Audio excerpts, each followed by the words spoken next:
말씀은 신약성경 요한계시록 18장입니다.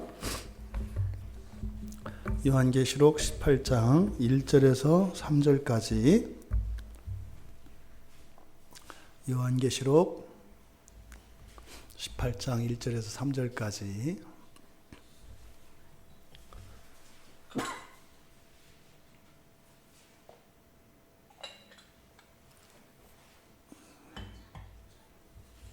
천천히 찾으세요.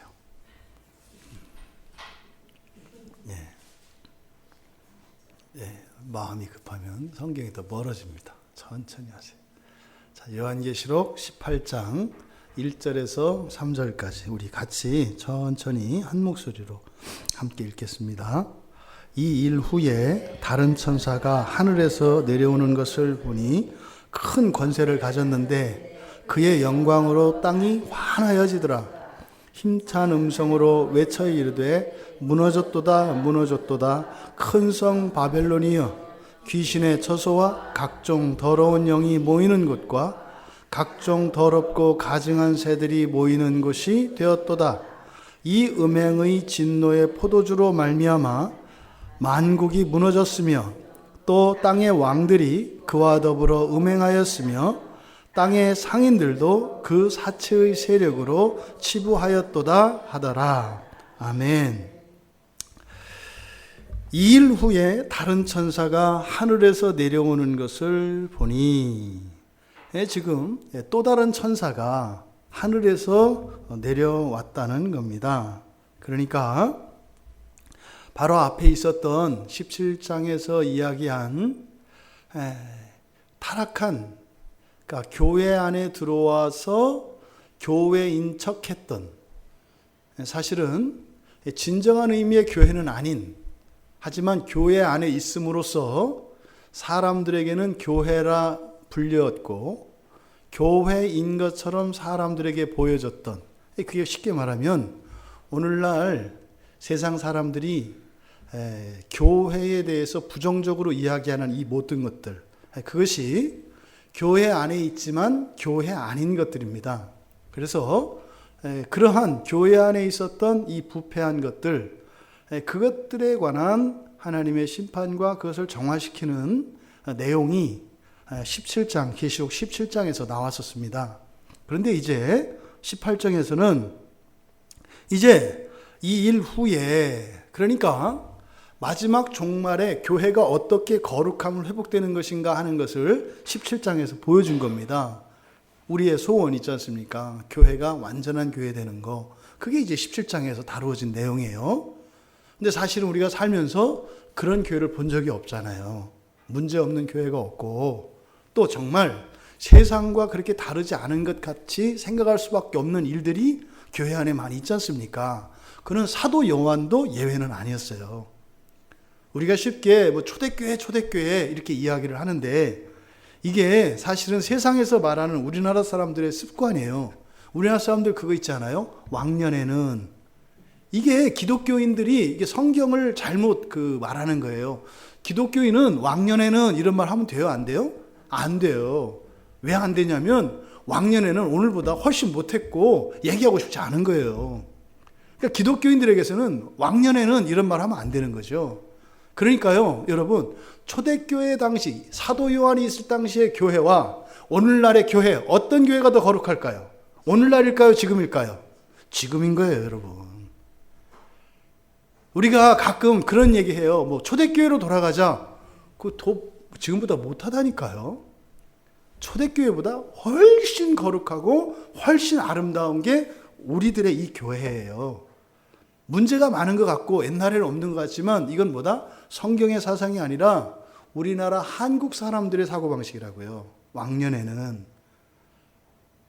성경은 왕년에는 이야기하는 게 아니라 뭐예요? 종말에는 이렇게 하는 거죠. 오늘보다는 더 나은 내일을 바라보는 거지, 오늘보다 더 나은 과거를 들추는 게 아니다. 사실은 과거는 뭐예요? 오늘보다 못했던 그 속에서 나를 구원하시고 나에게 은혜를 베푸셨던 하나님의 영광을 과거에서는 얘기하는 것이고, 우리의 영광은 어디에 있어요? 미래에 있다고요. 그러니까 지금 여기서 2일 후에는 이라고 했을 때는 사실은 뭐겠어요? 이제 더 나은, 더 좋은 무엇을 이야기하는 겁니다. 하지만 이 교회의 완성. 근데 이것이 사실은 사도 요한도 사도로 살았지만 그게 잘 믿어지지 않았고 경험되지 않았어요. 우리 광야교회나 사도 요한이 있었던 교회나 별로 다르지 않고 그때보다 훨씬 좋다 이 말이에요. 만약에 사도 요한이 여기 와서 예배드리고 우리 교인들 일주일만 딱 한 번 주일만 지내면 어떻게 되는 거예요? 빨리 그 고향교회 가서 그 교인들한테 얘기해 주고 싶은 거예요. 야, 교회가 이렇게 되더라. 뭐 이런 얘기를 하는 거죠. 여러분, 절대로 패배의식을 갖거나 부정적인 인식을 교회 안에서는 갖지 마세요. 예, 문제 있습니다. 그런데요, 사실은 과거의 문제였던 것들이 더 이상 문제가 되지 않고 과거에는 그게 더럽고 추한 것인 줄 몰랐던 것들이 지금은 그것을 알게 되어서 그것을 새롭게 해가고 있는 과정이 현재인 겁니다. 그래서요, 성도도 날마다 더 거룩해지는 것이고요. 교회도 날마다 더 거룩해지는 겁니다. 그런데 세상은 어떻게 해요? 이걸 속인다 그래요. 속인다고. 그러니까 그런 거 있지 않습니까? 사람이 나이에 따라서 가져야 되는 그 아름다움의 기준이 다른 거예요. 아시죠? 그러니까 갓난아기가 갖는 아름다움이 있고 말입니다. 소년일 때 갖는 아름다움이 있고 청년의 때의 아름다움이 있고 장년의 때의 아름다움이 있고 노년의 때의 아름다움이 있는 거예요. 절대로 갓난아기하고 이 노인을 비교할 수 있나요?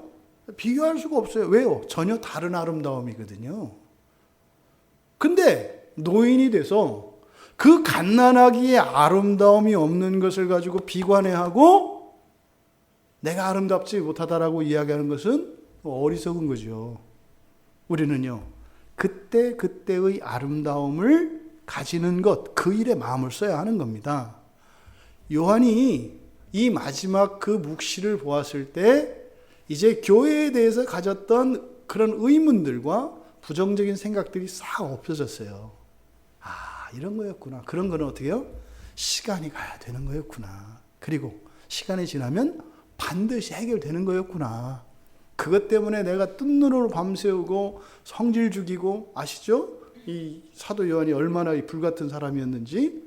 그러니까 막 하나님 뜻대로 해야 되는데 안 되는 그것 때문에 하다 보면 어떻게 돼요? 미워하게 되고 저거를 뭐 어떻게 막 이런 생각, 별의별 생각 다 든단 말이죠. 그 시간에 그냥 편안하게 잠을 잤으면 되는 건데 내가 괜히 그랬구나. 이게 다 정리가 됐단 말이에요. 뭐에 대해서? 교회에 대해서. 그리고 그 일 후에 이제 또 다른 천사가 하늘에서 내려오는 겁니다. 여러분, 지금 여기서 앞에서 그 일들이 딱 정리가 됐어요. 교회에 대한 이런 계시, 이걸 보여줘서 이게 딱 정리가 됐어요. 그랬더니 다음 단계, 이게 뭐예요? 이 일 후에 이렇게 얘기하는 거예요. 여러분, 단순한 이 말씀이 사실은 우리들의 현재의 삶 속에 아주 중요한 진리를 가르쳐 줍니다. 이미 다 아는 것인데 우리가 소홀히 하는 건 말입니다. 뭐예요? 모든 일들은 절차와 순서가 있다는 거예요. 그거 모르는 사람이 어디 있어요? 하나님이 구원하시는 이 구원의 경륜에도 말입니다. 순서가 있고 절차가 있어요. 이스라엘 백성들이 가나안 땅에 들어갈 때 그냥 어떻게 해요? 그냥 훅 들어가 버리나요? 그러지 않아요. 막 정말 하나님이 기적을 일으켜서 신날 때 있단 말이죠. 그때 왜 이놈들아, 우리가 하나님 백성이야. 까불지 마. 니들 어떻게 되는지 알지? 얼마나 통쾌했겠어요. 예? 그러다가 일이 잘 되는 것 같다 갑자기 홍해 앞에 딱 마주쳤을 때 하나님 욕하고 그러는 거예요.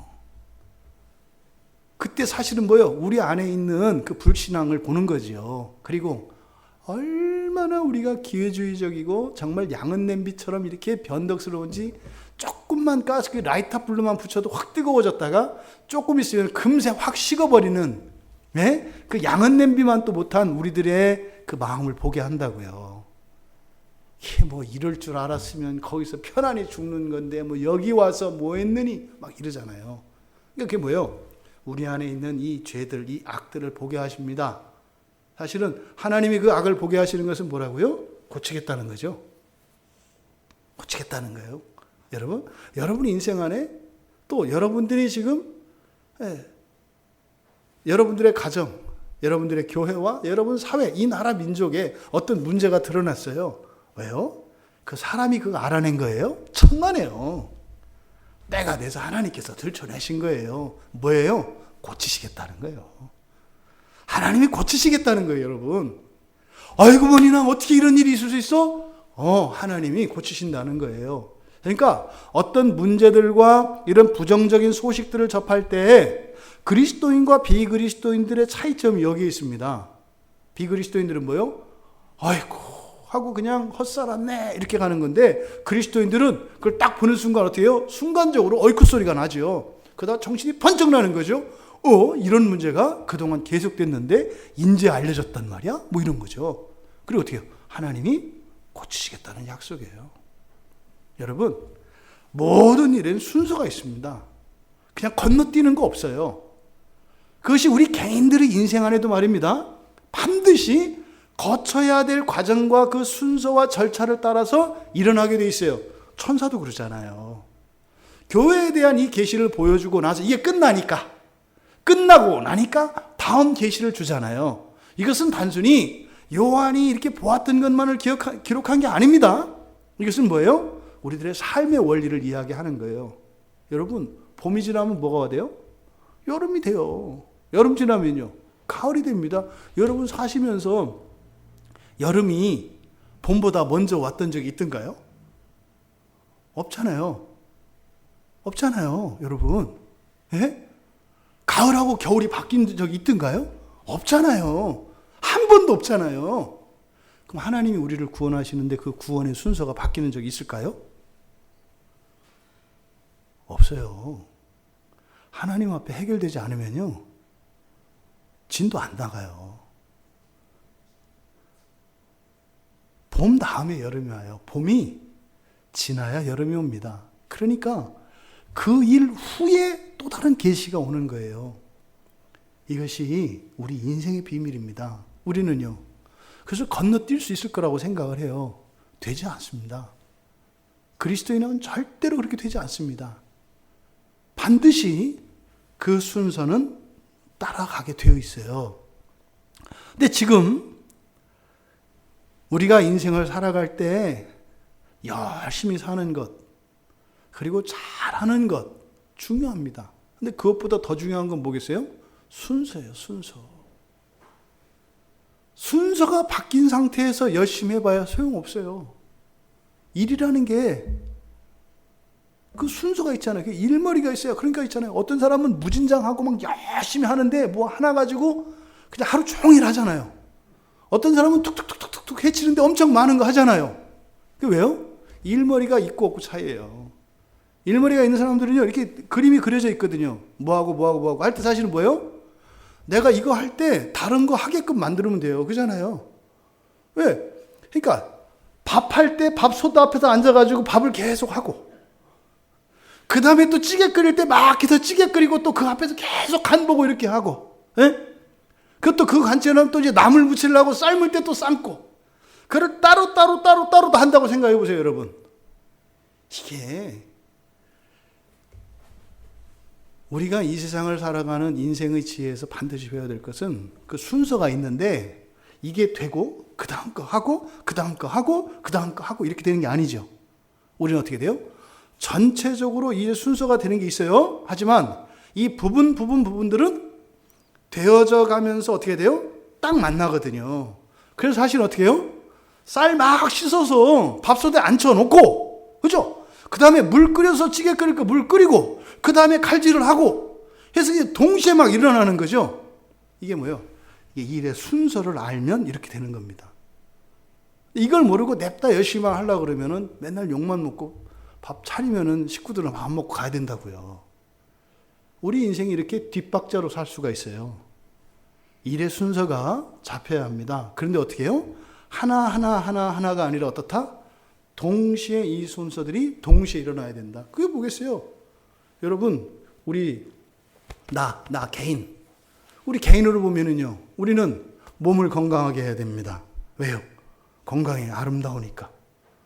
우리가 건강해야 되는 이유가요, 아름다움이에요, 여러분. 아름다움. 또 우리의 영혼도 거룩해져야 합니다. 아름다운 거죠. 이게 우리 각자 우리들이 우리 자신들을 위해서 살아야 합니다. 그리고요, 우리가 속한 가정, 또 우리의 가정을 위해서 또 살아가야 합니다. 예? 우리의 가정이 거룩한 가정으로 이렇게 지어져 가야 돼요. 또 우리가 살아야 되는 삶이 뭐예요? 교회죠. 그러면 교회를 또 우리가 함께 세워가며 살아가는 겁니다. 또 더 나아가세요. 우리가 속한 이 나라, 이 민족을 위해서 살아가는 거예요. 이게 뭐예요? 국하고 밥하고 뭐 후라이 붙이고 뭐예요? 저거 나물하고 동시에 하는 거라고요. 이것을 어떤 사람들은 따로 하는 사람들이 있어요. 그러니까 뭐겠어요? 일단 우리 집을 안정시키고 나서 내가 신앙생활을 하겠다. 그리고 내 신앙생활을 좀 잘 지키고 나서 뭐 이렇게 사회를 뭐 이렇게 하겠다. 그건 뭐예요? 나는 전도 못해. 알잖아. 우리 집이 일이 많고 바쁜 거. 나 이거 하고 나면 할게. 그럼 나중에 이제 전도할 때 되면 어떻게 돼요? 전도 이제 막 하다가 집에서 이제 애들이 엄마 집안 살림 좀 신경 쓰세요. 그럼 나 그 못해. 전도 끝나고 나면 집에 돌아오면 할게. 그러니까 뭐예요? 매일 한 가지밖에 못 하는 거죠. 그 사람들 속에 실제적으로 하나님의 구원이 그렇게 효과적으로 나타나지 않는다고요. 그러니까 어떻게 되겠어요? 처음에 예수를 믿게 되었을 때는 나 하나 이렇게 지킵니다. 그러다 어떻게 돼요? 하나씩 짐을 더 들게 돼요. 힘이 생기니까. 어때요? 나를 생각하고 우리 가정을 생각하고 교회를 생각하고 이 나라, 이 민족을 생각하고 또 우리들이 섬기는 일터가 있다면 그 일터를 섬기고 이게 어른이에요. 이게 어른이에요. 개인의 경건을 일상화하는 것, 그리고 우리 가정을 참된 신앙의 가정으로 만들기 위해서 헌신하고 노력하는 것, 많고 적군 중요하지 않습니다. 하는 게 중요해요. 그 다음에 교회 안에서 나의 자리가 있는 것, 이거 직분이라고 하죠.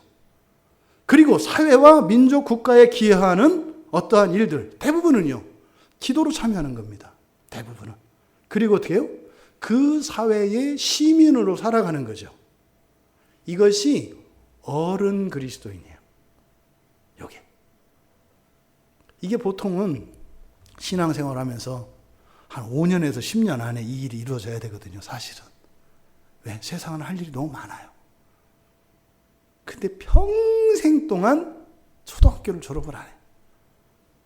평생 동안 뭐예요? 나 하나. 기껏해야 우리 집, 내지는 우리 회사, 평생을 그러고 살아요. 세상에 그 발도 들여보지 못하는, 이게 사실은 사단마귀의 전략이죠. 여러분, 하나님의 이 구원의 경륜에 일어나는 이런 순서와 절차라고 하는 이것이 사실은 우리 인생 안에 적용되어야 하고 우리 인생을 돌아봐야 합니다.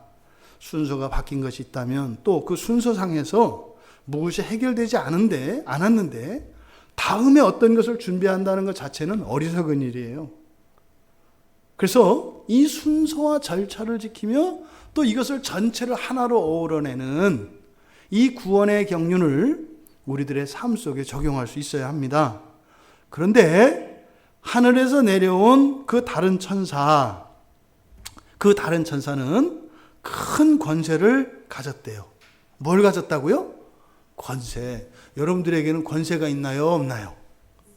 예. 그냥 대답하신 거죠. 제가 이제 권세가 무슨 권세인가요? 권세가 뭘까요? 보통 이렇게 얘기하면 권세 그러면 뭐야? 또 이거 병 고쳐야 되나? 이렇게 하면 또 예언을 해서 해몽을 해줘야 되나? 이런저런 이렇게 생각한단 말이죠. 그러니까 이 권세라는 말이 알 것도 같고 모를 것도 같은 게 이게 권세라는 말이에요. 근데 사실은 이 권세라고 하는 이 말은 어떤 힘 또는 권위 그리고 무게를 나타내는 말인데, 이 권세라고 하는 말이 가지고 있는 중요한 핵심은 뭐냐면 영향력이에요. 영향력을 권세라고 해요. 영향력을. 그러니까 어떤 사람에게 권세가 있다라고 할 때는 뭐예요? 영향력이 있다는 거예요. 영향력이. 그러니까 사실은요, 그 사람이 있으나 마나 아무도 신경을 안 써. 그럼 그 사람은 뭐가 없는 사람이에요? 권세가 없는 사람이에요. 그러니까 그거를 우리식으로 하면은 존재감이죠. 존재감. 그러니까 여기 성경에서 말하는 권세라는 것은 존재감이에요. 존재감. 이게 권세입니다. 그러니까 있어도 그만, 없어도 그만. 근데 또 이런 건 있을 수 있잖아요. 사람들이 인정을 하지 않지만 내가 어느 곳에서 어떤 일을 할 수가 있고 또 그 내일이 있어. 그럼 그 사람은 사람들이 인정을 하든 안 하든 그 사람에게는 권세가 있어요, 없어요? 있는 거예요, 권세는. 그래서 이 권세라고 하는 말이 원래 어떤 의미냐면 존재로부터 나오는 것, 이런 뜻이에요. 뭐부터 나온다고요? 존재로부터 나오는 것. 그러니까 그냥 어떤 게 있어. 이렇게 뭔가가 있어. 그러면 있으면 있음으로 해서 사실은 이 존재가 어떤 영향을 미친다는 거예요. 그래서 사실은 권세라는 말은 이 세상의 모든 존재들은 기본적으로 다 권세가 있다는 것을 가르쳐줘요. 이 권세라고 하는 단어를 살펴보면. 그러니까 이 세상에 있는 어떤 것도 쓸모가 없는 것이 없고 권세가 없는 것이 없어요. 모두 다 권세가 있어요. 그러니까 존재는 곧 뭐예요? 권세라고요. 그런데 문제는 이 영향력이 선한 영향력일 수도 있고 악한 영향력일 수도 있어요. 있어서 좋은 존재가 있고 없으면 좋은 존재가 있죠. 그러니까 이 권세라고 하는 것은 긍정적인 의미와 부정적인 의미가 다 있다고요.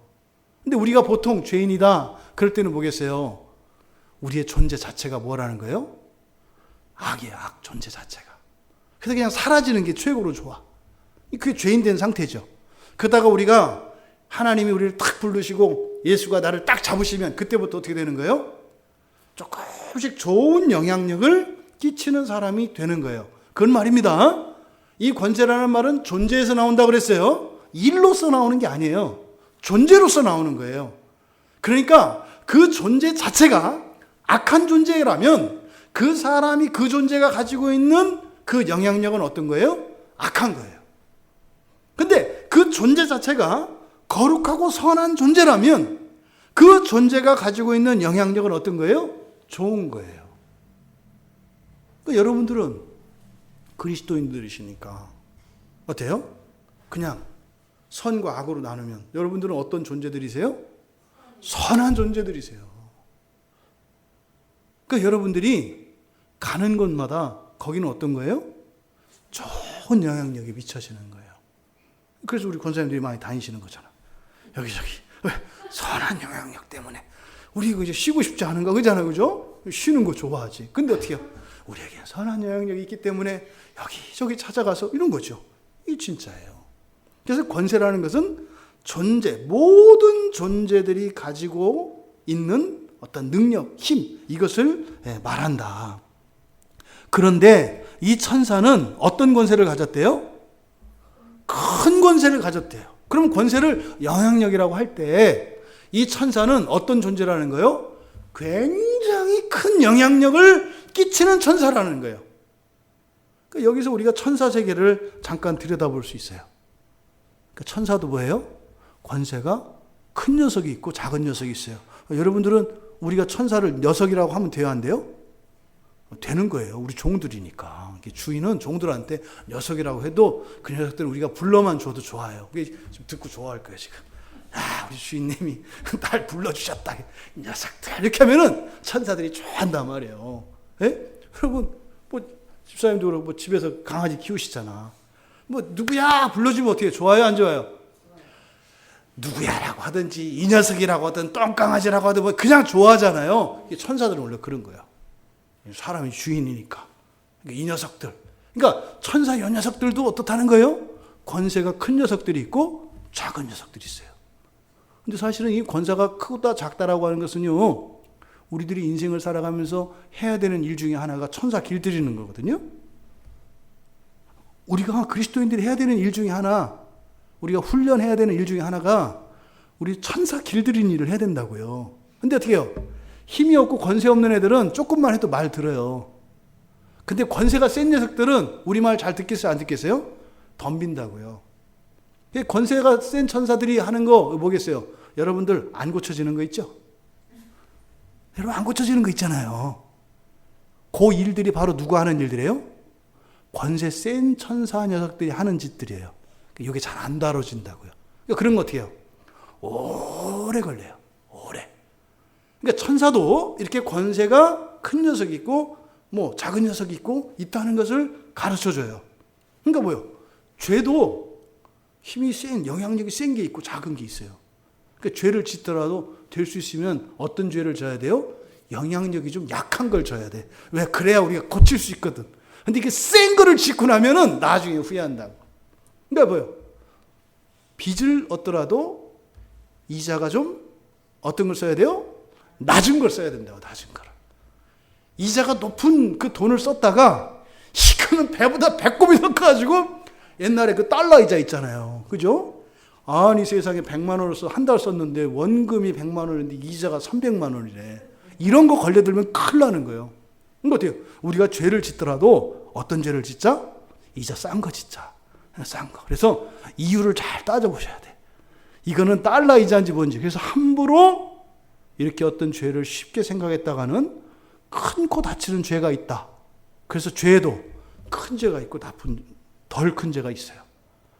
이 천사의 세계는 사실은 영적 질서를 나타내고 이 영적 질서는 우리 안에 있는 죄와 이 죄의 힘에도 차이가 있다는 것을 가르쳐 줍니다. 근데 지금 이 천사는요, 큰 권세를 가졌대요. 지금, 그러니까 이 천사가 엄청난 영향력을 가진 천사라는 거예요. 여러분, 이 얘기 왜 하는 것 같으세요? 질문이에요. 요한이 우리한테 지금 우리한테 지금 말씀 주시는 거잖아요. 근데 요한이 왜 여기다가 그 천사가 큰 권세를 가졌다 이 얘기를 왜 할까요?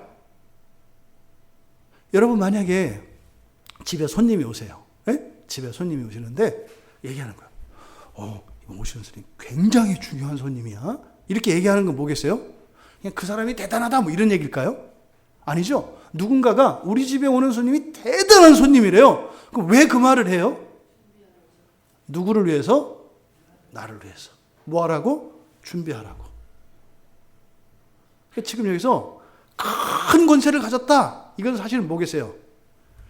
뒤에 나오는 내용들이 어떻다는 거예요? 굉장히 중요하다는 거예요. 천사는 우리가 녀석이라고 해도 된다 그랬잖아요. 천사를 높이고 이런 게 아니라니까요. 이건 뭐예요? 뒤에 있는 내용이 어떻다? 굉장히 중요한 내용이다. 이거는 요한이 이 경험과 성경을 쓰는 것 차이가 있어요. 이 계시를 듣고 본 것과 기록하는 것 사이에는 차이가 있어요. 그러니까 여기에는 성경의 이 요한계시록을 쓸 때는 요한이 그때 당시에는 몰랐던 것까지도 이제는 이해하고 소화해서 쓰는 거예요. 그러니까 그런 말들이 여기에 들어가 있는 겁니다. 그러니까 여기서 지금 큰 권세를 가진 천사, 이 말을 한 것은 요한이 그 천사가 왔을 때, 와, 엄청난 권세를 가졌네, 이렇게 한 게 아니에요. 그냥 똑같은 천사가 온 거예요. 근데 그 뒤에 천사가 와서 나한테 이야기를 하고 요한이 그 얘기를 듣고 그걸 다 이해하고 보니까 어떤 거예요? 이거는 굉장히 중요한 내용인 거예요. 쓸 때 뭐라고 해요? 그걸 다 쓰려면 길잖아요. 줄여서 큰 권세를 가졌다. 여러분들이 어떻게 돼요? 정신 똑바로 차리고 잘 들어야 되는 거예요. 제 얘기가 아니라 사도 요한이 얘기한 거예요. 사도님. 큰 권세를 가졌다. 도대체 무슨 얘기를 하려고 이 양반이 이렇게 하셨을까요? 이제 그 내용을 우리가 지금 살펴보려고 하는 겁니다. 근데 여러분 보세요. 그 다음 뭐라 그랬어요? 큰 권세를 가졌어요. 그 천사가. 또 그 다음 뭐라 그랬어요? 그의 영광으로 땅이 환하여지더라. 이게 무슨 말이에요? 그의 영광으로 땅이 환하여지더라. 그대로 이 문자 그대로 보면 뭐예요? 천사에게서 빛이 나오는데 어떻더라는 거예요? 어마어마하게 밝더라는 거예요. 어마어마하게 밝더라. 깜깜한 잠중이었는데 도깨비 불이 나타났는데 그냥 환하게 길이 다 보이더라는 거예요. 문자적으로는. 또 뭐예요? 자동차가 와서 앞에 그 전조등을 딱 켜니까 어떻게 돼요? 환하게 보이더라는 거예요. 뭐 요즘에는 막 그냥 세상이 넘쳐나는 세상에서 아니 낮에 공을 차면 되지 그냥 밤에 불 켜놓고 공 차잖아요. 에? 밤에 해처럼 불 켜놓고 공 차. 막 그래가지고 그 운동장에 가보면은요 그 축구장 경기장에서 불 켜보면 정말로 개미 다 보입니다. 그게 영광으로 땅이 환해졌다는 게 그거예요. 근데 지금 그래서 뭐 그 천사가 빛날이라는 건가요? 그 얘기하는 걸까요 여기서? 그러니까 문자적으로는 그거예요. 그 영광으로 땅이 환해졌다라고 하는 것은 그 존재의 완전함을 말하는 건데 그걸 환해졌대요. 근데 이렇게 환해졌다라고 하는 이 말을 한자로 말하면 계몽이라 그래요. 계몽. 뭐 계몽주의 뭐 이런 거 하잖아요. 계몽.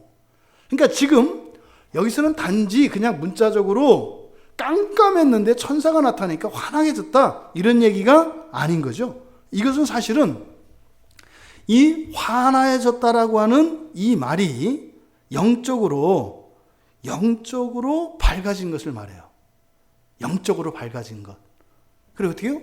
이런 지식이 딱 들어와서 새롭게 된 것을 말해요. 여러분 그거 있지 않아요? 왜?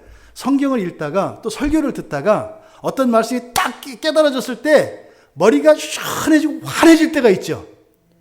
그 얘기를 하는 거예요. 이건 사실 요한이 뭐 했다는 거예요? 천사의 계시를 딱 듣고 나니까 어떻게 돼요? 머릿속이 환해졌다는 거예요. 머릿속이 환해졌다는 건 뭘까요? 세상사를 정확하게 이해할 수 있게 되었다는 거예요. 그러니까 지금 요한이 경험했던 이 천사의 그 계시를 듣고 깨달았던 깨달음이 우리에게 오면 어떻게 되겠어요? 여러분 인생이 환해지는 거예요.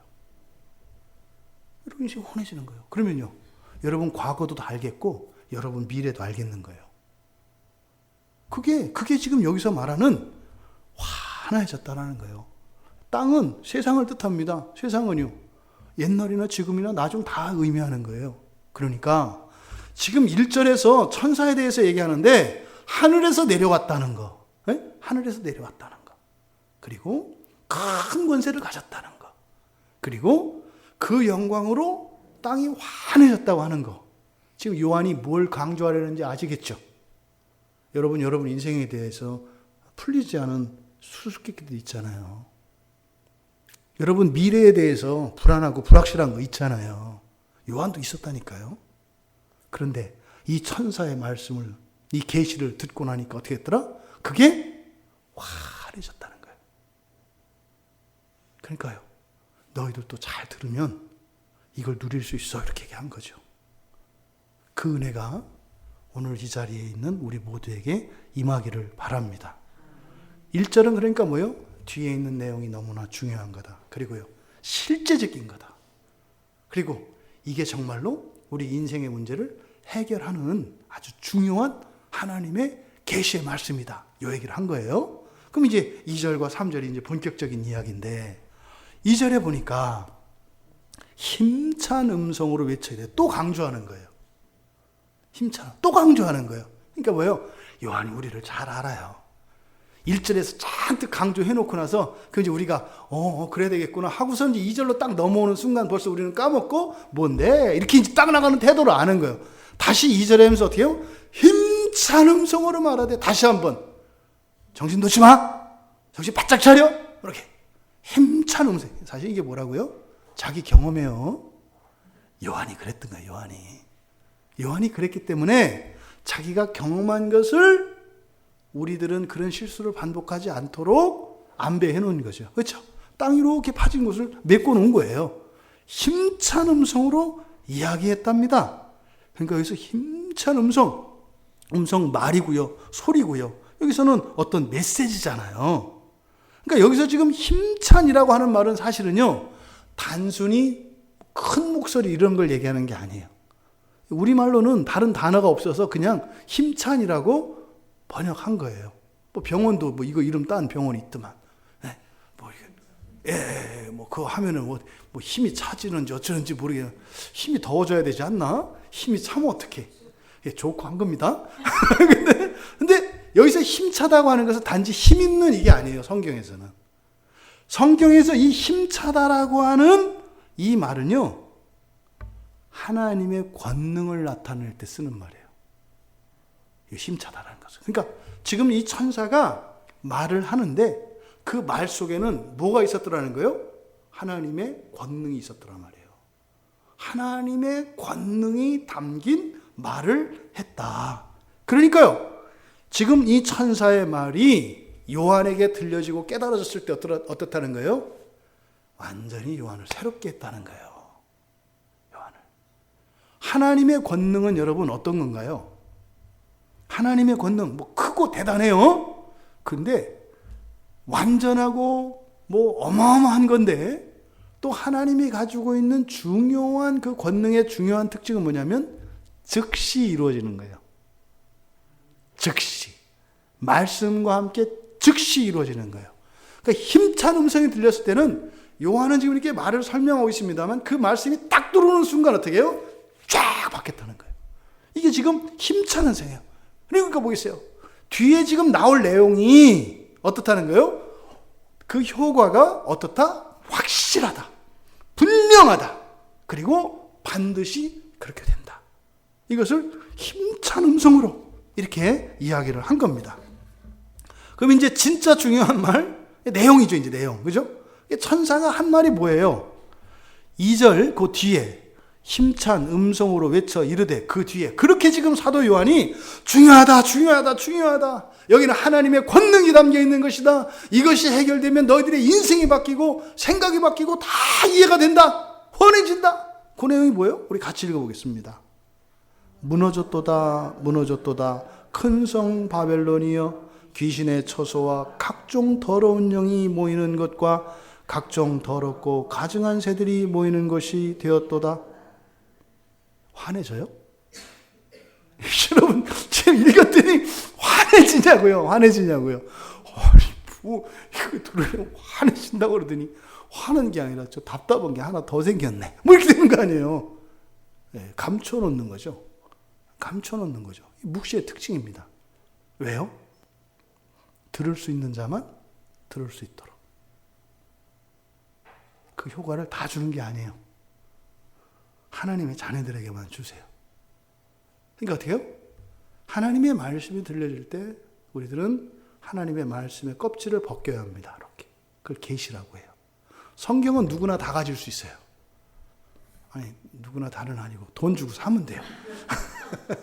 돈 주고 사면 돼요. 그리고 읽으면 돼요. 그죠?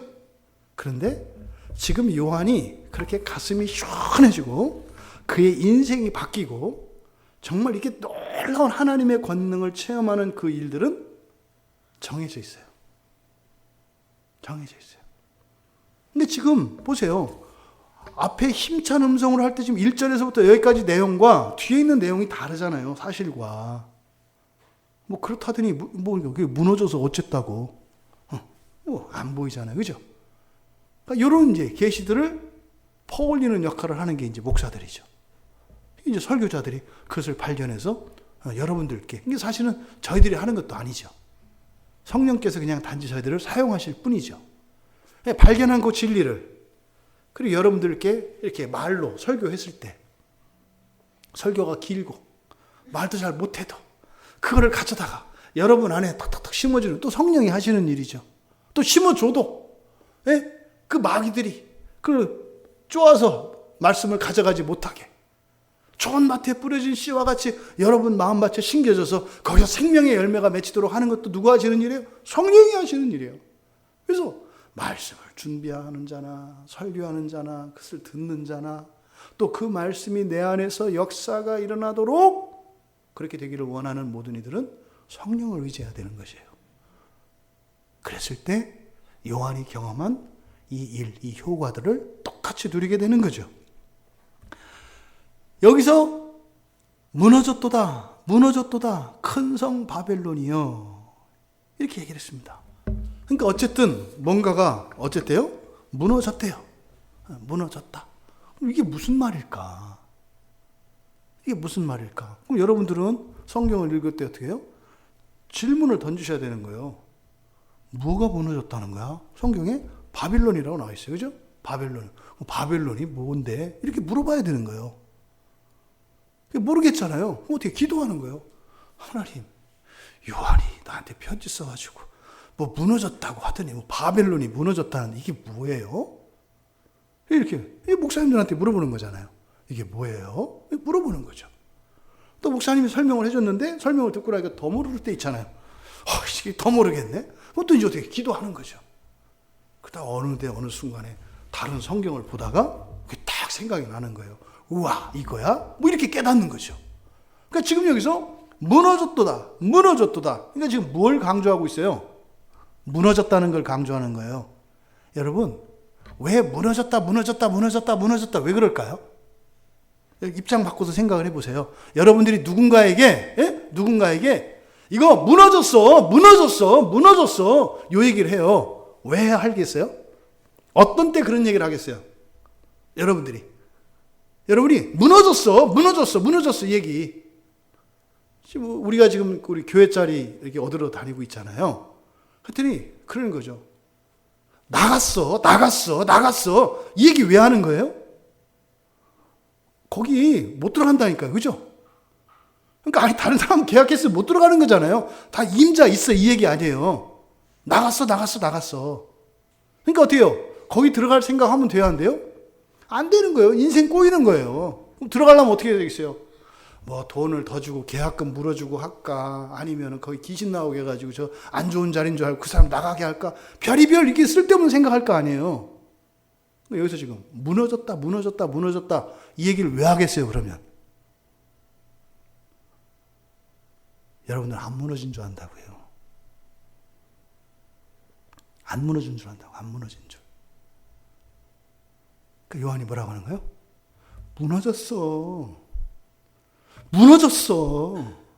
무너졌다니까? 요한은 요 천사의 계시를 듣기 전까지는 무너졌다고 생각했어요? 안 무너졌다고 생각했어요? 안 무너졌다고 생각했던 거예요. 처음에 안 무너졌다고 생각했던 거예요. 무슨 말인지 몰랐던 거예요. 그런데 요한은 깨달은 거예요. 진짜 무너졌구나. 여러분 인생이 무너졌어요? 안 무너졌어요?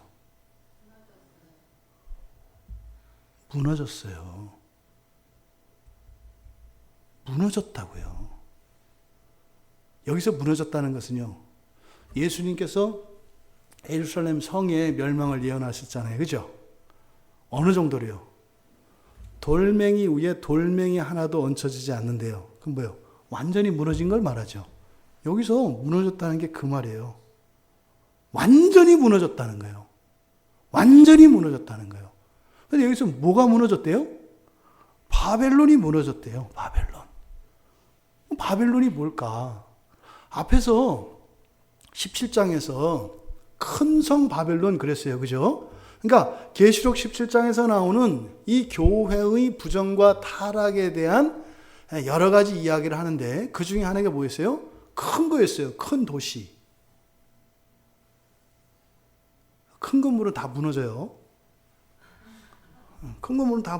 정말로. 큰 건물은 다 무너지게 돼 있다고요. 또 뭐예요? 큰 도시도 다 무너지게 돼 있어요. 왜요? 큰 것 속에는 악하고 더러운 것들이 함께 들어가 있어요. 큰 것 속에는 함께 들어가 있어요.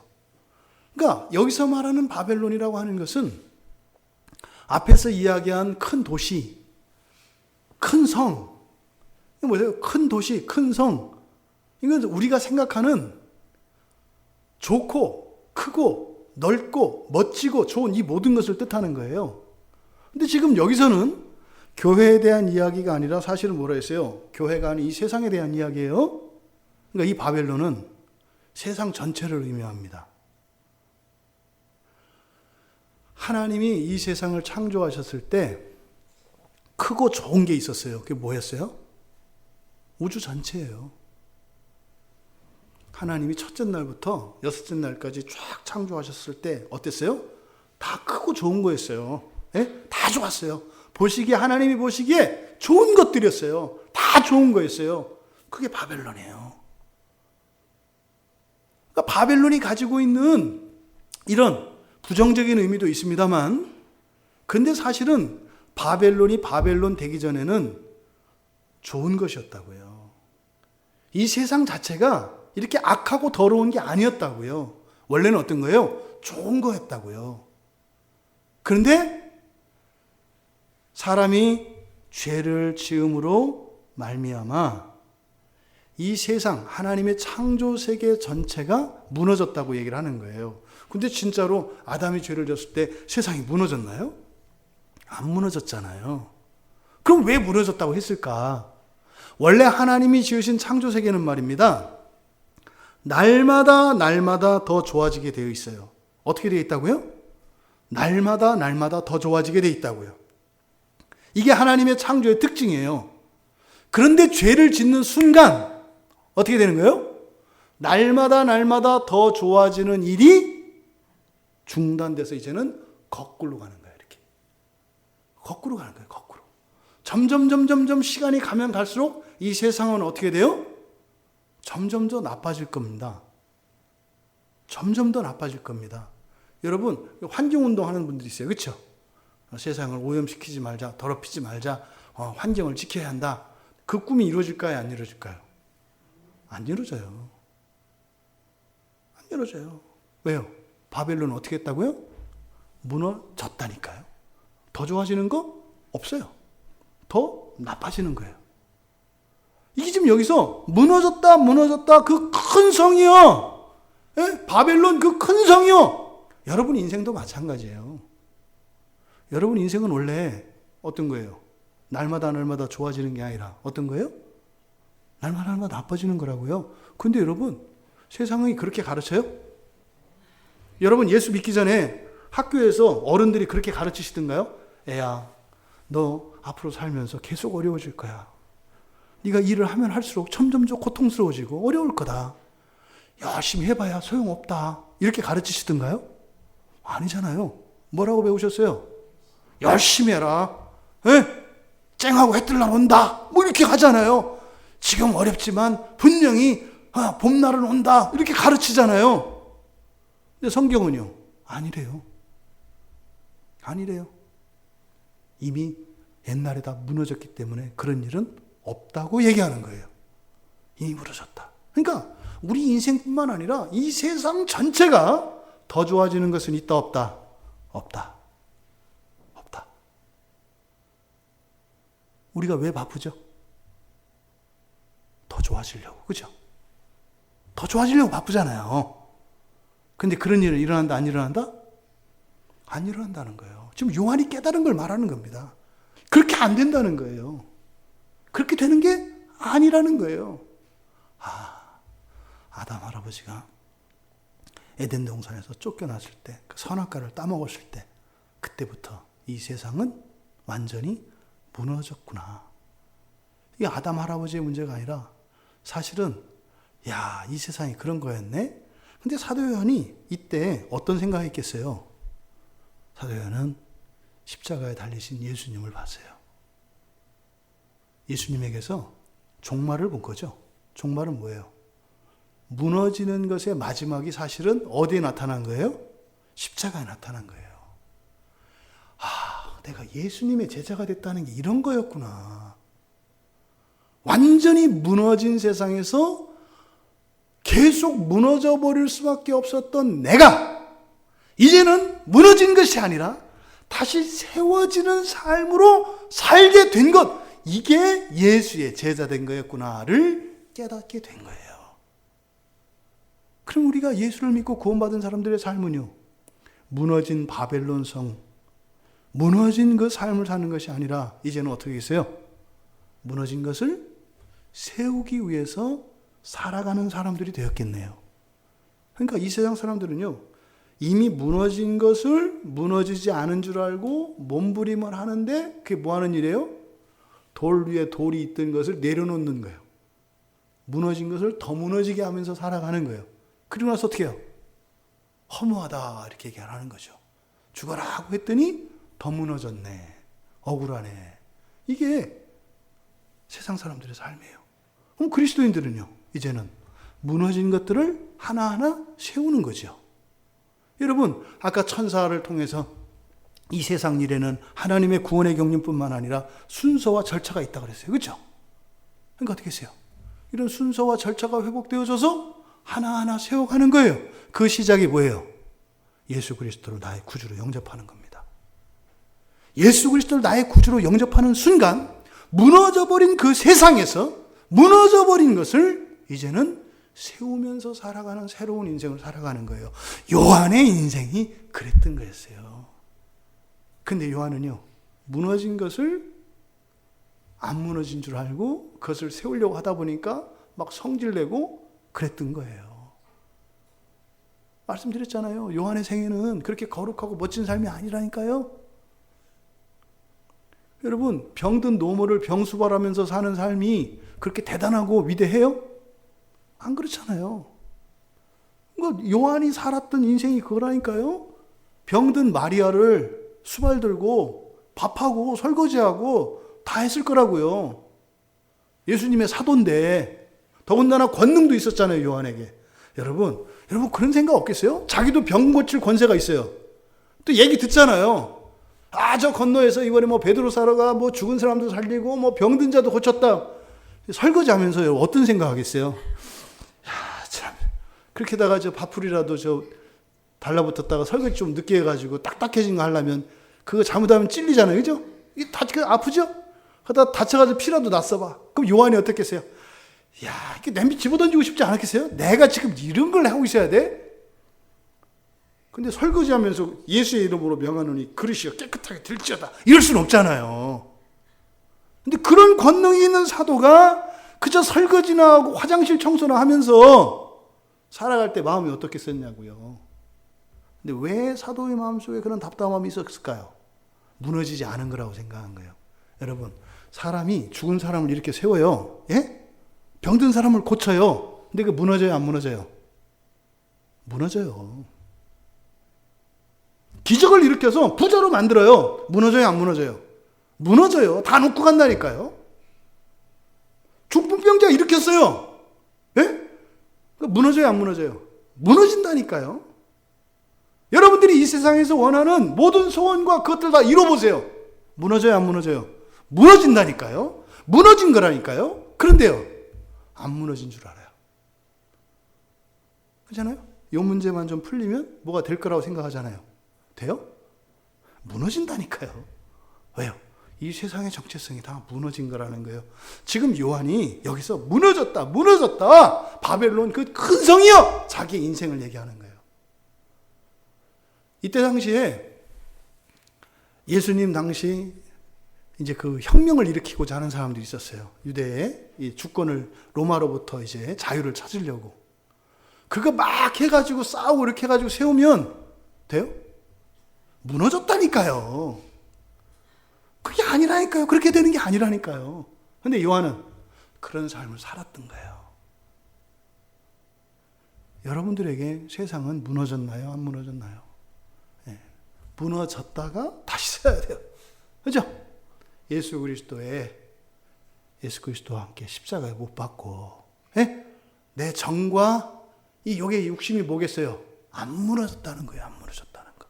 뭔가를 할 수 있다는 거예요. 이것만 되면 좀 될 것 같다는 거. 이게 뭐예요? 아직 무너지지 않은 거예요. 무너져야 돼요. 무너져야 돼요. 그리고 나서 그리스도와 함께 살아나야 하는 것입니다. 사실은 이것은 종말에 있을 예언이기도 하죠. 하나님이 창조하신 이 세상은 보시기에 아름다웠어요. 좋았어요. 근데 사람이 타락하는 순간 이 세상은 어떻게 됐다고요? 무너졌다고요. 그때 재창조는 이미 결정된 거죠. 재창조 결정된 거잖아요. 여러분, 사람의 타락 이런 겁니다. 사람이 타락했더니 창조세계 전체가 무너져 버렸고요. 그때 어떻게 된 거예요? 재창조가 이미 역사 속에서는 예언된 거예요. 그게 사실은 시간 속에서 계속 이루어지고 있죠. 근데 지금 여기서 무너졌다고 하는 것은 새로운 창조, 무너지지 않는 완전한 재창조에 대한 그 계시가 여기에 담겨 있는 겁니다. 그래서 하나님이 그렇게 보시기에 좋았던 이 세상이 어떻게 됐어요? 첫째, 성경에 보니까 뭐래요? 뭐가 됐어요? 귀신의 처소가 됐대요. 귀신들의 처소가 됐대요. 뭐가? 이 세상이. 이 세상이. 또 더러운 영들이 모이는 곳이 되었대요. 또 각종 더럽고 가증한 새들이 모이는 곳이 되었대요. 여러분, 하나님이 보시기에 좋았다고 하는 그곳에 도대체 무슨 일이 일어난 거예요? 귀신들로 꽉 차 있고 더러운 영들로 꽉 차져 있고, 예? 더러운 새들로 꽉 차 있는 이게 무슨 말이냔 말이에요. 여러분들이 정말 고생을 해서 평생 집을 하나 장만했는데, 예? 어느 날 집에 가보니까 살인, 강도, 노름, 음란의 집이 되어버렸더라는 거예요. 지금 그 얘기를 하는 거예요, 여러분. 성경에서 집을 사라고 할까요? 사지 말라고 할까요? 네? 성경에서 집을 잘 사라고 할까요? 사지 말라고 할까요? 예? 사지 말라고 할까요? 사지 말라고? 근데 집이 중요해요, 안 중요해요? 중요해요, 안 해요? 중요하기도 하고 안 한 것 같기도 하고, 이게 중요할까 말까? 굉장히 중요해요. 굉장히 중요해요. 근데 말입니다, 여기 이 말씀을 통해서 집의 종류가 어떤 집들이, 다시 말해서 여러분들이 장만해야 되는 집이 뭔지를 가르쳐줘요. 여러분들이 장만해야 되는 집이. 오늘 여러분들이 이 말씀을 통해서 그 집들이 준비되셨는가 잘 점검해 보세요. 예? 지금 여기에 보면 귀신들의 처소가 되었다. 그래서 뭐라고 그랬어요? 처소라고 했죠. 처소. 그죠? 귀신의 처소. 이 처소라고 하는 요 말. 여기서 먼저 이 처소를 알아보기 전에 귀신에 대해서 우리가 잠깐 살펴보면, 여기에 사용된 귀신들 할 때는 이제 다이모니온이라고 하는 성경에서 타락한 천사를 가르치는 말이에요. 타락한 천사. 근데 귀신이 꼭 타락한 천사만 가르치지 않아요. 다른 의미도 있어요. 근데 지금 여기에서 말하는 귀신은 누굴 말한다? 타락한 천사들을 가르친다. 예, 타락한 천사들이에요. 타락한 천사들. 근데 이 타락한 천사를 사도행전 17장 18절에 보면 이방의 신들이 타락한 천사라는 것을 가르쳐줘요. 왜? 세상에 있는 많은 종교들 있잖아요. 그런 종교들이 각자 자기들이 신으로 섬기는, 무당들이 이렇게 신을 받잖아요. 그 신, 그게 바로 타락한 천사라는 것을 가르쳐줘요. 여기에 그 귀신들이라는 말이. 그게 또 이제 가다라 지방에 그 군대 귀신 들렸던 귀신들, 이게 다 같은 의미고, 타락한 천사를 가르쳐요. 성경에 보면 귀신 들리는 일들이 있잖아요. 귀신이 들릴까요? 안 들릴까요? 예? 귀신 들려요? 안 들려요? 들려요. 왜요? 성경에 있으니까. 성경에 있으니까 들리는 거예요. 여러분들은 귀신 들린 사람 보셨어요? 혹시 내가 귀신 들린 건 아닐까? 성경에서는 분명히 귀신 들린 사람에 대해서 얘기를 해요. 그러니까 뭐예요? 귀신이 사람에게 들어갈 수 있어요? 없어요? 있어요. 있다니까요. 분명히 이거는 성경의 가르침이니까. 성경은 진리잖아요. 그죠? 그러니까 여기서 귀신 들린다 할 때 바로 여기에 사용된 요 단어, 이 단어를 변화형으로 써요. 그러니까 뭐겠어요? 천사가 사람을 지 마음대로 할 수 있어요? 없어요? 있다는 거예요. 귀신 들린다는 게 천사가 사람을 지 마음대로 한다고요. 근데 천사는 뭐라고요? 사람의 종이라고 그랬죠. 종놈이 주인을 좌지우지할 수 있다 없다? 있다는 거예요. 그래서 서두에 말씀드렸죠. 사람들이 해야 되는 일 중에 중요한 일 중에 하나가 뭐다? 천사 길들이는 거다. 귀신 들린다는 게 그런 거라니까요, 여러분. 그러니까 이렇게 이런 어떤 악한 천사가 사람 자체를 조종할 수 있다고요. 이거를 귀신 들렸다고 얘기한다 이 말이에요. 이때 그 귀신은 누구를 말한다? 타락한 천사를 말한다. 타락한 천사.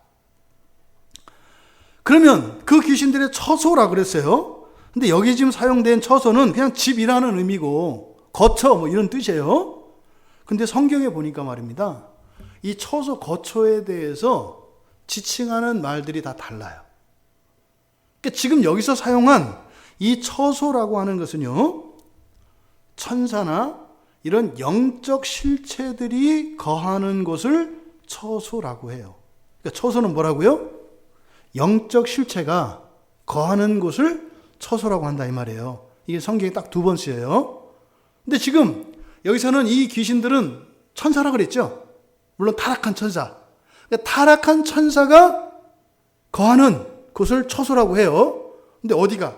이 세상이, 그 큰 성이, 넓게는 이 세상 전체가, 좁게는 우리들의 큰 어떤 무엇, 나라, 교회, 아니면 뭐 여러분들의 회사, 여러분들의 가정, 이런 것들 다 여기 적용할 수 있어요. 근데 어떻게 해요? 큰 성을 말해요. 큰 성. 진정한 의미의 가정 이런 게 아니라 크게 부풀려진 이런 걸 말한다 그랬어요. 거기에는 이런 영적 실체가 거한다 이 말이에요. 그러니까 집을 함부로 크게 짓거나 이러면 돼요, 안 돼요? 진짜로 안 되는 거예요, 여러분. 우스갯소리가 아니에요. 진짜로 안 되는 거예요. 그러니까 함부로 돈 벌었다고 큰 집 갔다가 어떻게 돼요? 귀신 들려. 이단 같죠? 성경이 얘기하는 거예요. 그 영적 실체들이 거하는 처소가 있어요. 근데 어디 임한다고요? 큰 데 임해요. 큰 데. 큰 데 임해요. 근데 말입니다. 여기서 에베소서 2장 22절에 가면 에베소서 2장 22절에서는 우리 그리스도인들을 가르쳐요. 그러면서 너희도 성령 안에서 하나님이 거하실 처소가 되기 위하여 그리스도 예수 안에서 함께 지어져 간다 그래요. 그러니까 지금 보세요. 이 세상에 영적인 실체가 거하는 처소가 지금 2군데로 얘기하고 있는 거예요. 첫째 어디예요? 이 세상 전체. 큰 성, 큰 무엇에 귀신들, 이 타락한 천사들이 처소로 삼는데요. 또 하나 어디예요? 신자들이에요.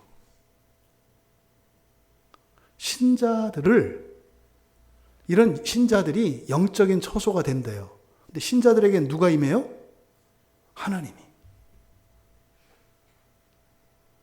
우리들이 하나님이 거하실 처소라고 성경은 이야기합니다. 그러니까요, 지금 요한에게 이 또 다른 큰 권세를 가지고 온 천사가 가르쳐 준 말, 이 세상은 뭐가 됐다? 타락한 천사들, 귀신들의 처소가 될 것이다, 되었다. 예외가 없어요. 되었다. 그런데 에베소서 2장 22절에서는 이 처소에 관한 이야기를 하는데 사도 바울은 에베소서에서 무슨 이야기를 했어요? 그런데 이 세상 전체가 이런 타락한 천사들의 처소가 되었는데 예수 그리스도께서 십자가에서 이루신 그 대속의 일로 택함을 받은 예수 그리스도를 구주로 영접한 사람들에게는 어떤 처소가 된다는 거예요? 하나님이 거하실 처소가 된다는 거예요. 시커먼 암흑 속에 있는 이 세상이 그리스도인들 한 사람 한 사람 안에서 작은 빛으로 나타나기 시작했다는 거예요. 그게 뭐예요? 하나님이 거하시는 처소가 이 세상, 무너진 그 세상에 하나님의 처소가 생기기 시작했다는 거예요. 그래서 장차 어떻게 될 거라고요? 이 천사의 영광이 땅을 밝혔던 것처럼 모든 어둠은 물러가고 완전한 빛으로 가득 차는 날이 올 것이다. 사실은 이제 계시록 뒤에 가면 나오죠. 그때는 해와 달이 필요 없어요. 그죠? 왜요? 하나님의 영광으로 이 세상이 동시에 밝아요. 근데 그 시작이 바로 그리스도인들의 안에서 일어나는 거죠. 그러니까 이 처소에는 영적인 실체가 거하는 처소가 있어요. 그럼 여러분 보세요. 우리 신자들의 마음은 어떤 거예요? 내 영혼이 거하는 처소죠. 동시에 하나님이 함께 거하는 처소죠. 그래서 예수님이 뭐라고 그랬어요? 내가 너희 안에, 너희가 내 안에, 아버지가 내 안에. 이 안에서 어떻게 해요? 하나님과 함께 하죠.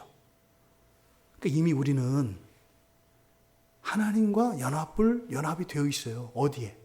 우리 안에, 우리 마음 안에서. 지금 여기서 가르쳐주는 이 영적 실체들의 처소, 그 다음에 두 번째 있어요. 두 번째, 이 땅에 하나님이 거하는, 사람 말고 이 땅에 하나님이 거하는 처소가 있죠. 이 땅에 하나님이 거하는 처소, 사람 말고, 신자 말고 어디예요? 네? 교회. 구약에서는 뭐예요? 성막, 그렇죠? 이걸 성전이라고 하죠. 구약에 있는 모세가 십계명을 받고 지었던 이 성막, 지성소가 있는 그 성막이 이 지상에 있는 하나님의 처소예요. 그죠? 또 오늘날 신약의 시대에서는 공간적인 의미로 하나님이 거하는 처소가 어디예요? 교회예요. 그래서 이 교회를 뭐라고 해요? 우리가 성전이라고 하는 거예요. 성전이라고 하는 거예요. 하나님이 거하는 처소이기 때문에. 우리가 왜 여기서 예배를 드려요? 하나님이 거하시는 곳이니까. 왜 집에서 기도하는 것과 교회에서 기도하는 게 왜 달라요? 여기는 하나님의 처소니까. 달라요. 교회에서 하는 것과 여러분 각자의 자리에서 하는 건 달라요. 여러분들은 지금 교회 나오셔서 기도하고 설교를 듣잖아요. 여기가 어디예요? 성전, 하나님의 처소라니까요. 어마어마한 일이죠.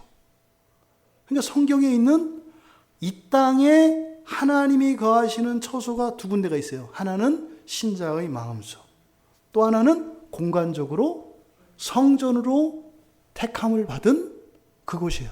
근데 사실은 이곳이 성전되는 것은 풍수지리상 여기가 좋은 택지라서 그런 게 아니죠. 여기서 뭐예요? 하나님의 백성들이 이곳을 예배의 처소로 삼을 때 여기가 성전이 되는 거죠. 그러니까 하나님의 집도 이렇게 신자들과 공간 속에 있어요. 그러니까 우리도 집장만 해야 돼요, 말아야 돼요? 해야 되는 거예요. 왜? 하나님에게도 집이 필요하다면 우리에게도 뭐가 필요해요? 집이 필요한 거예요. 하나님 필요한데 우리 집이 없어도 된다고? 말도 안 되죠. 하나님께 집이 필요하다면 우리에게도 집이 필요하다. 보통 사람들이 이 땅에서 살면서 사람들이 사는 집, 오이코스라는 말이 있어요. 오이코스. 근데 이 오이코스라는 말이 우리가 일반적으로 사용되는 집이에요. 그래서 이 처소에 관련된 성경에 가장 많이 쓰이는 단어가 이 오이코스라고 하는 말이에요. 집, 우리들이 사는 집. 이게 처소예요. 이게 처소. 근데 이 오이코스가 남성 명사로 쓰일 때도 있고 여성 명사로도 쓰일 때가 있어요. 그러니까 오이키아, 오이코스. 근데 둘 다 같은 의미예요. 그러니까 그건 뭐겠어요? 사람들이 이 세상을 살 때 사는 집, 오이코스예요. 그래서 오이코스가 있어야 돼요, 없어야 돼요? 있어야 돼요. 오이코스가 있어야 돼요. 그런데 사람들이 준비해야 되는 집, 이 땅에 있는 집, 그것으로 끝나는 것이 아니에요. 그런데 성경에 보면은 또 하나의 처소가 나와요. 고린도후서 5장 2절에 보면 하늘의 처소라고 돼 있어요. 여기는 오이코스와 장소가 합쳐진 오이케테리온이라는 말이 있어요. 그러니까 이거는 말입니다. 하늘에 있는 우리 집이에요. 나의 집. 여러분 가끔 왜 그 옛날 그 부흥사 목사님들이 그 간증 그 많이 하잖아요. 그 들으셨죠? 내가 천국에 갔는데 보니까 뭐 저도 한 번 들었는데 잊혀지지가 않아. 청주의 어떤 권사 집이 막 금벽돌로 막 지어지더래요. 근데 그 옆에 저 옆에 원팡집이 뭐 이제 하나 있는데 알고 보니까 옛날 유명했던 대형교회 목사가 살 집이래. 뭐 이제 이런 얘기 있잖아요. 그러니까 그게 이제 뭐 금이냐 이런 건 자체가 사실 비유인 거고 그 말씀에도 성경에 진리가 있어요. 하늘에 우리의 집이 지어지고 있는 것은 맞아요. 아까 우리가 읽었던 에베소서 2장 22절에 그랬잖아요. 하나님의 처소로 우리들이 계속 지어져 가고 있어요. 우리들이. 근데 왜 이 지상에서 우리가 하나님의 거하실 처소로 우리를 지어 가셔? 그러면 이거를 천국으로 딱 반대하면 어떻게 되겠어요? 아니 우리도 하나님이 거하실 처소로 우리를 내드린 거 아니에요? 네? 그럼 하나님도 어떻게 해야 돼요? 우리의 처소를 하나님도 내놓으셔야 되는 거 아니에요? 이게 공평하잖아요. 아니, 제가 여러분들이 언제든지 오실 수 있는 그 방을 우리 집에 마련했어요.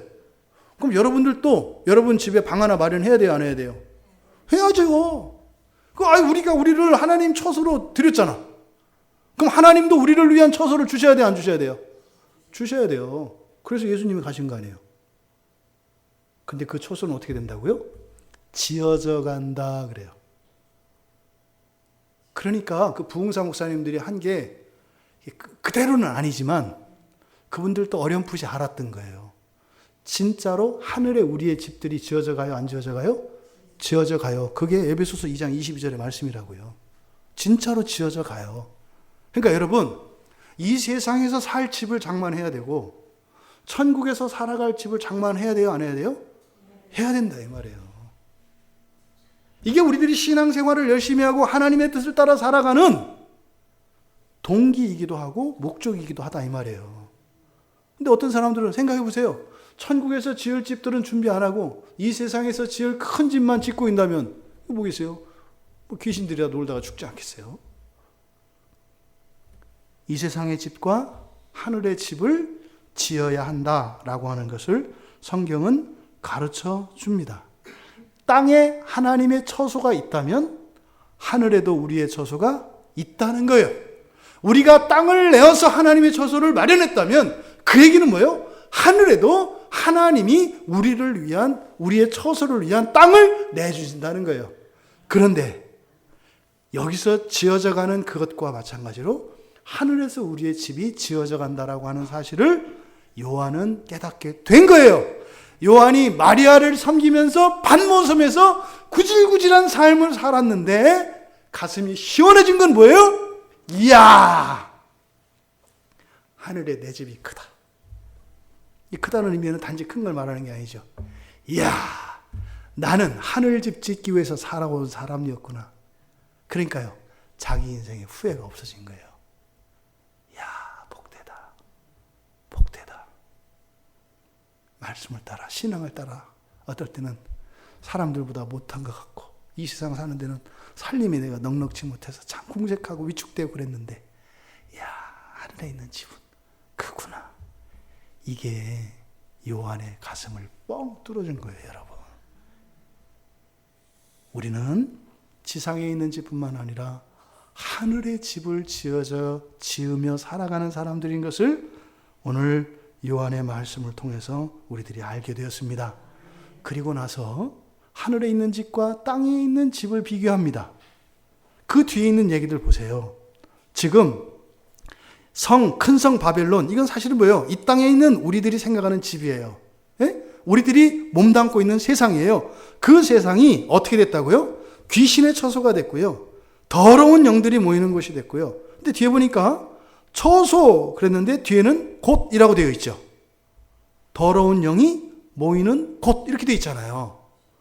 또 그 뒤에도 더럽고 가증한 새들이 모이는 곳 이렇게 되어 있죠. 그러니까 사람이 거하는 처소와 또 다른 어떤 처소가 있는 거예요. 또 다른 처소. 근데 여기는 처소라는 말을 쓰지 않고 그냥 어떤 곳이라고 있어요. 근데 이 곳이라고 번역되어진 이 단어가요, 여러분, 감옥이에요. 감옥. 또는 수용소 이런 뜻이에요. 감옥이나 수용소, 이렇게 감시를 받으며 사는 곳 이런 뜻이에요. 그러니까 우리말로는 감옥이나 수용소라고 번역될 수 있는 거예요. 그럼 여기서 보세요. 모든 더러운 영이 모이는 곳이니까 보세요. 앞에서는 귀신들의 처소였잖아요. 근데 귀신들은 누구라고 그랬어요? 천사, 타락한 천사라고 그랬죠. 그럼 여기서 더러운 영은 뭐겠어요? 귀신이겠어요? 사람이겠어요? 앞에서 귀신 얘기했잖아요. 앞에 나온 귀신들 할 때 귀신 얘기했다고요. 여기서 지금 더러운 영이라고 할 때 더러운 영은 누구겠어요? 구원받지 못한 신자들을 말하는 거예요. 영혼이죠, 영혼. 더러운 영혼, 불결한 영혼. 뭐겠어요? 죄를 씻김받지 않은 사람의 영혼을 나타내요. 근데 이 영혼은 육체와 영혼을 할 때 영혼이기도 하지만 또 이것은 사람을 영혼이라고도 합니다. 그러니까 지금 여기서 더러운 영혼이라고 하는 것은 사실 뭐겠어요? 예수 그리스도의 대속을 받지 못한 사람들을 가리키는 말이에요. 그러니까 이 세상을 살아가는 사람들 가운데 집과 관련해서 어떻다는 거예요? 이 땅의 집과 하늘의 집을 동시에 지으며 살아가는 사람이 있고, 어떤 사람들은 그저 이미 멸망하고 멸망할 수밖에 없는 세상 집을 짓기 위해서 살아가는 두 종류의 사람이 있다는 것을 성경은 가르쳐주고 있는 겁니다. 그리고 뒤이어서 나오는 모든 더러운 새들, 뒤에 나오는 이 더럽고 가증한 새들, 이제 우리말 성경에는 여기 지금 생략되어 있는 게 있어요. 여기는 지금 새들만 나와 있잖아요. 새들만. 근데 헬라어 원문에서는 이제 물론 어떤 번역본에, 어떤 사본에는 없기 때문에 뺀 겁니다만, 근데 우리가 정통으로 삼는 그 헬라어 본문 안에는 그 뒤에 이어지는 말이 있어요. 모든 더럽고 덜 사랑받는 짐승들이 모이는 것. 그러니까 지금 새와 피조물, 짐승들을 이야기하거든요. 근데 여기서 새와 짐승들을 이야기하는 것은 고린도전서 15장 39절에 가면 그 부활에 대한 이야기를 할 때 세상에 있는 육체가 다 다르다고 얘기해요. 사람의 육체가 있고 또 짐승의 육체가 있고 물고기 육체가 있고 새의 육체가 있고 그래요. 그러면 그 고린도전서 15장 39절에서는 사람이 아닌 다른 생물들을 짐승, 물고기, 새 이렇게 구분을 해요. 근데 지금 바로 요한계시록에서 우리말에는 지금 새들로만 번역되어 있습니다만 여기서 말하는 이 새들은 사실은 뭐겠어요? 사람을 제외한 모든 생물들을 말해요. 보세요. 이 세상을 집으로 삼고 있는 게 누구예요? 더러운 영들. 그러니까 뭐예요? 예수를 믿지 않는 사람들이죠. 그 다음에 모든 생물들이라는 거예요. 그러면 어떻게 되겠어요? 이것들은 다 어떻게 돼요? 멸망하겠죠. 멸망한다는 집이 없는 거예요. 신자들은 하늘에 집이 있으니까 이 세상이 멸망하면 어디 가서 살면 돼요? 하늘집에 가서 살면 돼요. 근데 이 세상이 멸망하고 나면 얘들은 갈 데가 있어요, 없어요? 하늘의 집이 반드시 준비되어야 합니다. 집이 없으면 못 간대요. 예수님이 제자들한테 그러셨어요. 내가 왜 하늘로 가는 줄 아니? 너희들 있을 곳을 마련하려고. 왜요? 이 세상이 무너지는 날이 오는데 그때 하늘에 너희들이 머물 곳이 없으면 못 가. 너희들이 그냥 예수 믿는다, 나 교회 다녔다 이렇게 해서 되는 게 아니라 너희들 집 있어야 돼. 내가 그 집 마련하러 가. 그래서 어떻게 해요? 예수를 믿는 자들에게만 하늘의 집이 준비되는 거예요, 여러분. 우리들이 어떻게 우리 인생을 살고 있는가 점검해 보아야 합니다. 이 세상의 집만을 위해서 살아가고 있는 것은 아닌지, 이 세상의 집은 또 너무 도외시하고 하늘만 이야기하는 것은 아닌지, 성경은 뭐라고 해요? 이 세상에 집 있어야 돼요. 근데 이 세상의 집은 어떻게 돼요? 어차피 무너질 거예요. 잠시 잠깐 있다가 사라질 거예요. 집은 지어야 돼요. 그죠? 하지만 너무 거기에 힘을 쏟을 필요가 있어요, 없어요? 없죠. 영원한 집에 힘을 써야겠죠. 그러니까 이 세상에서는 월세 살아도 돼요, 안 돼요? 돼요. 근데 천국에는 새가 없어. 천국은 새가 없다고요. 천국의 집을 짓는 그 일에 더욱 힘내며 살아가야 한다는 것을 사도 요한은 깨달았고, 자신의 인생이 자기도 모르게 사도로 살았는데 자기 인생을 돌아보니까 자기 인생이 무엇을 위해서 살았던 인생인 거예요? 하늘의 집을 위하여 살았던 인생인 것을 깨달은 거예요. 이게 사도 요한이 환해진 겁니다. 여러분의 삶이 그렇게 복된 삶이 되길 바랍니다. 그리고 뒤이어서 이제 3절에서는 여기까지만 할 거예요. 뒤이어서는 무너진 이유에 대해서 이야기를 하는 거예요. 무너진 이유. 이 무너지는 이유는 우리들에게 어떤 의미가 있겠어요? 하늘의 집을 못 짓고, 그죠? 하늘의 집을 못 짓게 되는 그런 이야기인 거죠. 세 가지로 이야기합니다. 모든 민족이 그 도시의 음행에서 빚어진 분노의 포도주를 마셨기 때문이고, 도시와 더불어 음행했기 때문이고, 도시의 사치에 치부했기 때문이래요. 여기서는 모든 민족, 그리고 세상의 왕들, 땅의 상인들로 이야기하고 있습니다. 왜? 세상에 대한 이야기니까. 그럼 이것을 나에 대한 이야기로 바꾸면 돼요.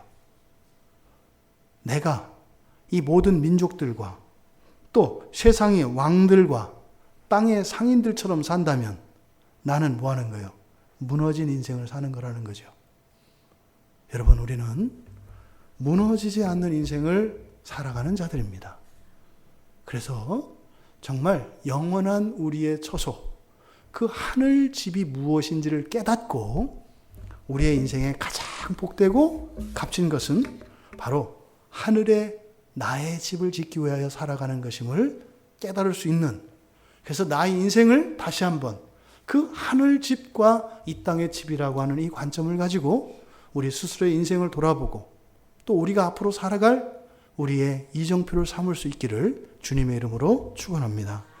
잠깐 기도하겠습니다.